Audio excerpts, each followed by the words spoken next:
ദൈവമേ, എന്തൊക്കെയാണ് ഈ നാട്ടിൽ നടക്കണത്? നീ ഇത് വല്ലതും അറിയണ്ട? എന്താണ് അമ്മച്ചി? തിരുവനന്തപുരത്ത് ഒരു എഞ്ചിനീയറിംഗ് കോളേജ് വിദ്യാർത്ഥി കുത്തേറ്റ് മരിച്ചെന്ന്. കോഴിക്കോട് ഒരു നവവധുവിനെ തൂങ്ങി മരിച്ച നിലയിൽ കണ്ടെത്തി. പറൂര് ഒരു വീട്ടിലെ 3 പേരെ വെട്ടിക്കൊന്ന്. വിദ്യാർത്ഥികൾ തമ്മിലുള്ള തർക്കത്തിലേ ഒരു വിദ്യാർത്ഥി കൊല്ലപ്പെട്ടു. വേറൊരു സ്ഥലത്തെ ലഹരിക്ക് അടിമയായ സഹോദരിയെ തലക്കടിച്ചു. തൊടുപുഴക്കടുത്തേ ഭർത്താവിന്റെ ഉപദ്രവം സഹിക്കാൻ പറ്റാതെ ഒരു ഭാര്യയും 2 പെൺമക്കളും തീവണ്ടിക്ക് ചാടി മരിച്ചടി. നീ എന്താ കേട്ടത് ഞെട്ടാത്ത? ഞാൻ ഒരു വട്ടം ഞെട്ടിയതാണ്. ഇടക്കിടക്ക് ഇങ്ങനെ ഞെട്ടിക്കൊണ്ടിരിക്കാൻ എനിക്ക് വട്ടൊന്നുമില്ല.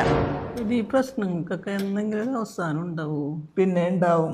ഒരാളിപ്പോ വേയാണ്. അയാൾ വന്നു കഴിഞ്ഞാൽ എല്ലാ പ്രശ്നങ്ങളും ഇവിടെ അവസാനിക്കും. അതാര്?